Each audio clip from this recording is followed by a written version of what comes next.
Good evening dear students, आज हम 12.1 exercise जो है इसको सॉल्व करने वाले हैं। इसके हमारे दो क्वेश्चंस रह गए थे, एक तो फोर्थ और दूसरा fifth. So question number fourth से शुरू करते हैं। यह हमारा एल्जेब्रिक एक्सप्रेशन का फर्स्ट चैप्टर है 12.1। सो इस एक्सरसाइज के अंदर फोर्थ क्वेश्चन में दिया गया है identify terms which contain x. आपने इस तरह के टर्म्स को ढूंढना है जिनके अंदर क्या है, एक्स है, and give the coefficient of x, और आपने एक्स का कोफिशिएंट यहाँ पे बताना है। स्टूडेंट्स, कोफिशिएंट का मतलब क्या होता है, गुणांक, मतलब जो वहाँ पे गुना हो। सो यहाँ पे एक्सप्रेशन दिए गए हैं, इनमें आपने वो टर्म्स चूज करनी है जिनके अंदर एक्स है। जैसे हमारे पास फर्स्ट पार्ट इसका दिया गया है y square x plus Y.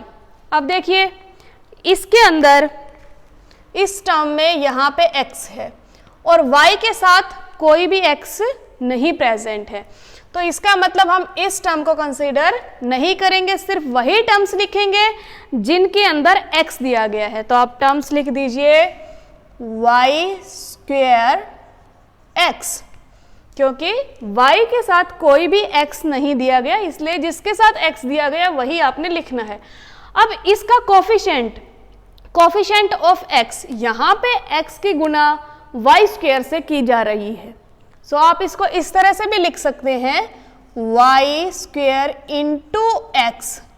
सो ये क्या हो गया, इसका x का कोफिशिएंट क्या है यहाँ पे, y स्क्वायर।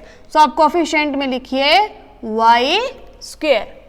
दूसरा पार्ट देखिए 13y स्क्वायर। अब देखिए 13y स्क्वायर है, इसमें कोई x नहीं दिया गया है।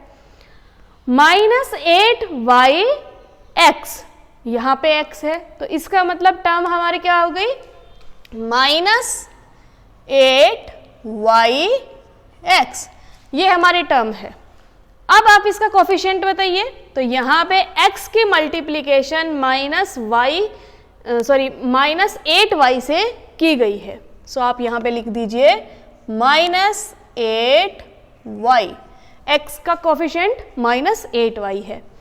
यहाँ है x plus y plus z. So सबसे पहली टर्म जो ये है, इसके अंदर x दिया गया है, तो आप क्या लिखेंगे, यहाँ पे x है तो आप क्या लिखेंगे, x। तो टर्म विद x जो है वो क्या है, x, और x को किससे मल्टीप्लाई किया गया है, यहाँ पे एक ही x है, तो आप क्या मान सकते हैं, एक, कि यहाँ एक x है तो एक से ही मल्टीप्लाई किया है, तो आप कोफिशिएंट में क्या लिखेंगे, 1। 5 plus Z plus Z x, Z x में x है, सो आप टर्म लिखिए Z x, coefficient Z, Z से मल्टीप्लाई किया गया है x को, तो कोफिशिएंट आपने जेड लिख दिया। 1 plus x plus x y, so हमारे पास टर्म क्या आ गई, x आ गई और दूसरी एक्स वाई। सो यहाँ पे हम क्या लिखेंगे, 1 इस x के लिए और दूसरे के लिए क्या लिखेंगे, y। तो यहाँ पे कोफिशिएंट क्या है, एक तो 1 है और दूसरा y है। नेक्स्ट करते हैं 12 एक्स वाई स्क्वेयर प्लस 25। देखिए 25 के अंदर क्या है, कोई x नहीं है, इसलिए 12 एक्स वाई स्क्वेयर। सो हमारे पास कोफिशिएंट क्या आ गया, 12 वाई स्क्वेयर, क्योंकि x की यहाँ पे मल्टीप्लीकेशन किससे हो रही है, 12 वाई स्क्वेयर से। नेक्स्ट है 7 plus x y square. Students, आपकी बुक में यहाँ पे 7 के साथ आपको x मिल सकता है, अगर x ना मिले तो बहुत ही बेटर है। अब आंसर जो है उसके अंदर x को यहाँ पे x यहाँ पे नहीं दिखाया गया, लेकिन क्वेश्चन में मिसप्रिंटिंग हो गई है। सो आप अगर यहाँ पे x है 7 के साथ, तो आप x को क्या कर सकते हैं, इरेज कर सकते हैं, या अगर आप इसको चेंज नहीं करना चाहते तो आंसर को चेंज करना पड़ेगा। सो हम क्वेश्चन में ही चेंजमेंट कर लेते हैं। सो 7 प्लस एक्स वाई स्क्वेयर, सो यहाँ पे x है एक्स वाई स्क्वेयर और कोफिशिएंट आ गया हमारा क्या, y स्क्वेयर। सो ये हमारे क्या आ गए, टर्म्स विद x एंड वो कोफिशिएंट विद एक्स। ये हमारा पहला पार्ट था ए, फोर्थ क्वेश्चन का ए पार्ट था जिसके अंदर 7 फर्दर पार्ट्स दिए गए थे। सो अब हम बी पार्ट जो है फोर्थ क्वेश्चन का सोल्व करते हैं। जैसे एक्स के टर्म्स बताई हैं, कोफिशिएंट बताया है, यहाँ पे आइडेंटिफाई करना है आपने वाई स्क्वायर को, कि जिन टर्म्स के अंदर वाई स्क्वायर दिया गया है वो लिखने हैं और कोफिशिएंट किसके, वाई के। सो यहाँ पे वाई स्क्वायर के कोफिशिएंट आपने लिखने हैं। सो यहाँ फर्स्ट पार्ट है इसका 8 माइनस एक्स वाई स्क्वायर। देखिए यहाँ स्टूडेंट्स वाई स्क्वायर दिया गया है तो आपने टर्म लिखनी है एक्स वाई स्क्वायर। अब आप इसके कोफिशिएंट को लिखिए, तो यहाँ पे वाई स्क्वायर की मल्टीप्लीकेशन एक्स के साथ है तो आप कोफिशिएंट में क्या लिखेंगे, एक्स को लिखेंगे। दूसरा क्वेश्चन देखिए 5 वाई स्क्वायर, तो टर्म लिखिए आप, वाई स्क्वायर है सो आप 5 वाई स्क्वायर लिखिए। दूसरे में 7x है तो 7x है तो आप नहीं लिखेंगे क्योंकि वाई स्क्वायर नहीं है। अब हमारी वाई स्क्वायर की मल्टीप्लीकेशन 5 के साथ है तो कोफिशिएंट क्या आएगा हमारा 5 आएगा। लास्ट पार्ट देखिए सेकंड पार्ट का 2x स्क्वायर वाई।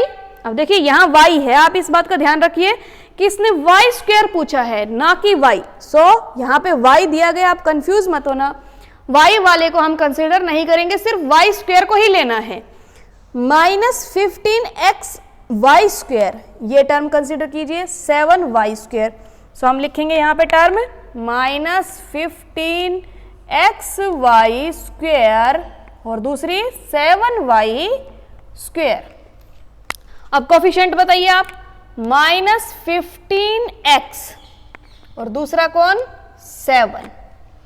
यहाँ वाई स्क्वायर की मल्टीप्लीकेशन 7 के साथ है, यहाँ पे वाई स्क्वायर की मल्टीप्लीकेशन -15x के साथ है। सो स्टूडेंट्स ये हमारा फोर्थ क्वेश्चन जो है ये सोल्व हो गया है। अब हम फिफ्थ क्वेश्चन को सोल्व करते हैं। फिफ्थ क्वेश्चन जो है इसके कई सारे पार्ट्स दिए गए हैं। आपने यहाँ क्या करना है, classify into monomials, binomials and trinomials. आपने क्या बताना है, जिनके अंदर एक टर्म है वो मोनोमियल्स, जिनके अंदर 2 टर्म्स हैं वो बाइनोमियल्स और जिनके अंदर 3 टर्म्स हैं वो ट्राइनोमियल्स। तो आप इनको बहुत इजीली क्लासिफाई कर सकते हैं। यहाँ पे मैंने लिखे हैं, देखिए यहाँ कितनी टर्म है, पहले वाले में 1 और 2, तो किस में जाएगा ये बाइनोमियल्स के अंदर। सो आप यहाँ इधर लिख दीजिए कि ये क्या है, बाइनोमियल्स।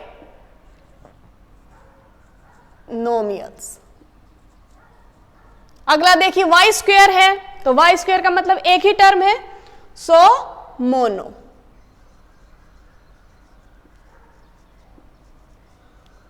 इससे next x plus y minus x y, एक टर्म 2 और 3 टर्म्स हैं तो हम लिखेंगे क्या, ट्राइनोमियल्स। यहां 100 एक ही टर्म है, मोनो।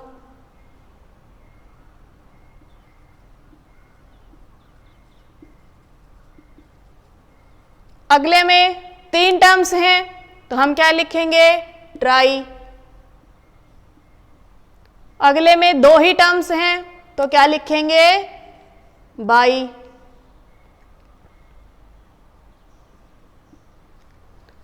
नेक्स्ट में 4p square Q minus 4p Q square, 2 ही टर्म्स हैं सो हम क्या लिख देंगे, बाइनोमियल। नेक्स्ट में क्या है, एक ही टर्म है 7mn, एक ही टर्म है, इसके बाद कोई दूसरी टर्म नहीं है सो क्या लिखेंगे, मोनोमियल्स। नेक्स्ट में z स्क्वायर माइनस 32 प्लस 8 कितनी है, 1 2 और 3 टर्म्स हैं तो क्या लिखेंगे, trinomials. a square plus b square 2 terms हैं, binomial. z square plus z कितने टर्म्स हैं, 2 टर्म्स हैं सो दोबारा से लिखेंगे binomial. Last one 1 plus x plus x square कितनी टर्म हो गई, 3 1 2 और 3। सो इसके लिए क्या लिखेंगे? ट्राइनोमियल्स। सो स्टूडेंट, आप इसको इस तरह से कैटेगराइज करेंगे कि कौन सा बाइनोमियल है जिसके अंदर एक टर्म आप उसको मोनोमियल लिखेंगे, जिसके अंदर 2 टर्म उसको बाइनोमियल लिखेंगे, जिसके अंदर 3 टर्म उसको ट्राइनोमियल लिखेंगे। तो यहाँ पे कितने मोनोमियल हैं? 1 2 3 मोनोमियल्स हैं, और बाइनोमियल 1 2 3 4 5 जो हैं वो बाइनोमियल है, और टोटल ये हैं कितने? 12।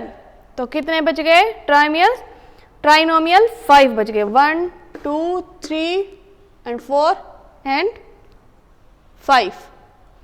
सो ये हमारे क्या हैं? Binomial, trinomial and monomials. So students, ये हमारा 5th क्वेश्चन जो है क्या हो गया? कंप्लीट हो गया। Thank you.